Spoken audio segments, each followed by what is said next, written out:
The time has come. Execute Order 66.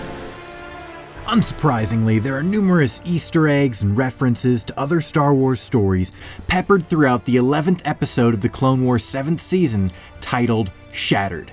And I'm here today to share with you the 7 most interesting ones with 7 tiny details you may have missed in the Clone Wars Season 7, Episode 11.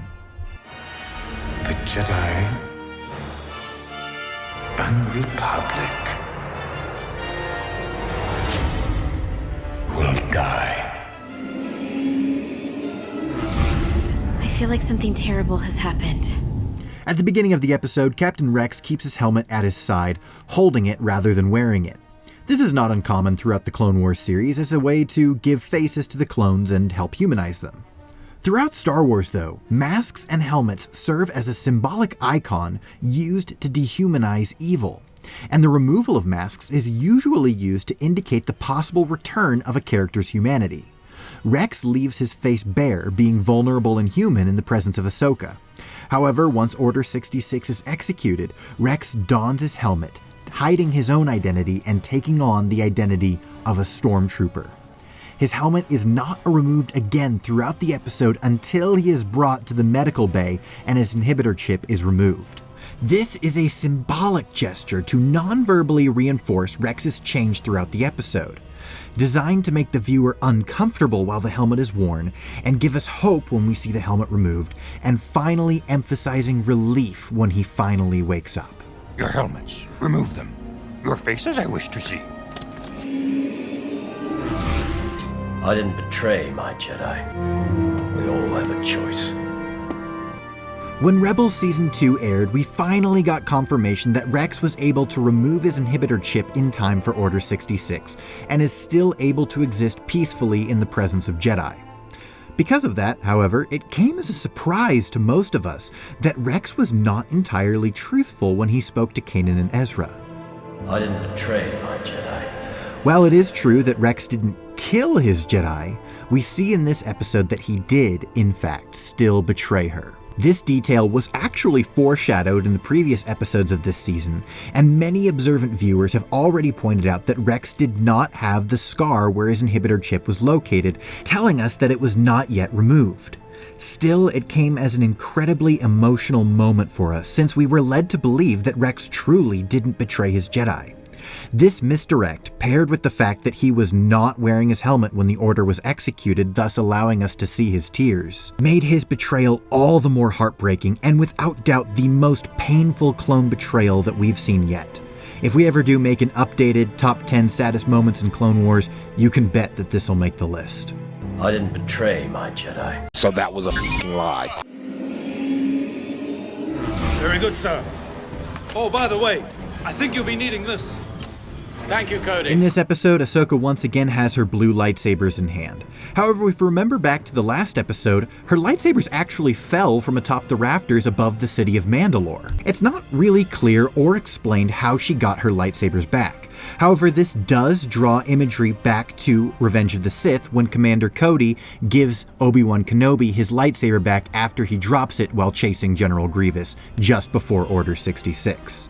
This could be a sly reference to that scene, again pointing forward to the clones retrieving a lightsaber and giving it to a Jedi, only for that lightsaber to be used in their defense after the clones turn on them. Next time, try not to lose it. Yes, Master. This weapon is your life. Find him. Find him. But... This episode was the first time that we got to see Order 66 executed while a clone trooper was not wearing their helmet. Because of that, we actually got to see the emotional turmoil going on inside Rex as he is dealing with the Order and his programming demanding that he execute the Jedi that he had fought alongside for years. The turmoil going on inside Rex actually draws imagery back to the 501st Journal from the original Battlefront 2 video game, which does seem to describe a similar turmoil going on in the heads of clones as they too were forced to execute the Jedi that they still cared about during the Order. This further added to the gravity of that scene, demonstrating to us just how emotionally painful it was for the clones who went through this. And this does confirm that even though the inhibitor chip does demand obedience and compliance to any order given, the clones still were in touch with their own emotions. This all ties back to the theme of the Clone Wars, asking the question of just how human the clones were, and shows the conflict between their programming and their identity. It's a good thing we were wearing helmets. Because none of us could bear to look her in the eye.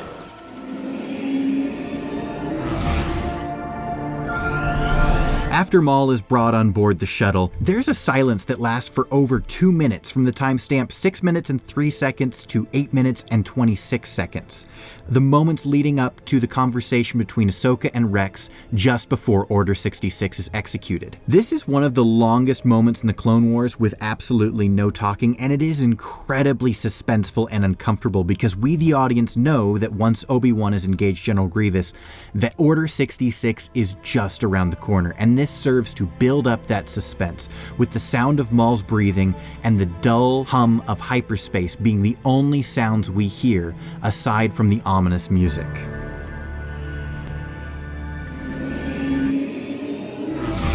See, I can't lose. And you know we need the credits. Right. When Ahsoka is running through the Venator, she comes across 3 astromech droids. One is her R7 unit, another is one she calls Gigi, and the third is a droid that she calls Cheap. Based on Cheap's size, head antenna, and the little arms coming out of his head, he seems to be of the same model as Chopper, albeit with a rounded head rather than an angular one. This is the first droid other than Chopper that we've ever seen in Star Wars of that model, and it is nice to get a little bit more context for Chopper as a member of a droid series rather than just being a one-off, stumpy, cantankerous astromech droid. Also, based on what we know of Chopper, being that his model number is actually C110P, which if you look at it in English, although not in Orobesh, it looks like the word chop.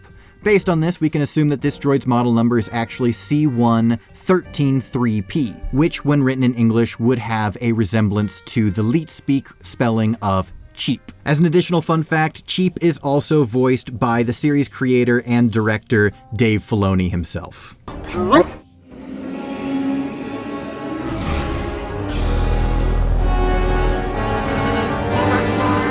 When Ahsoka refuses to give Maul a fighting chance, he must, in order to survive, fight through an army of murderous clones with nothing more than the power of the Force. Of course, Maul, being the Sith who cannot die, succeeds in this endeavor, giving us one of the best fight scenes to not include a lightsaber in Star Wars history.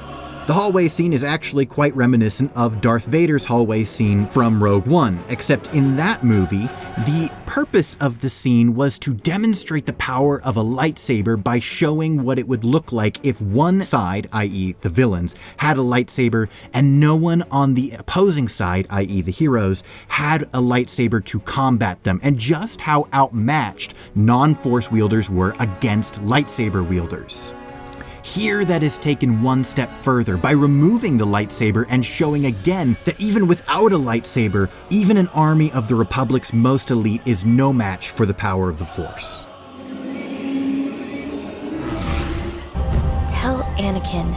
I will. This is the second episode in a row where Ahsoka has something to say to Anakin, but we, the audience, are not made aware of what it is.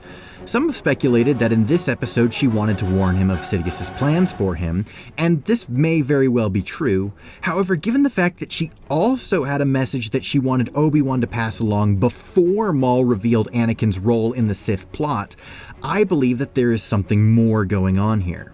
Ever since last week's episode, The Phantom Apprentice, people have all been asking, what did Ahsoka want Obi-Wan to tell Anakin?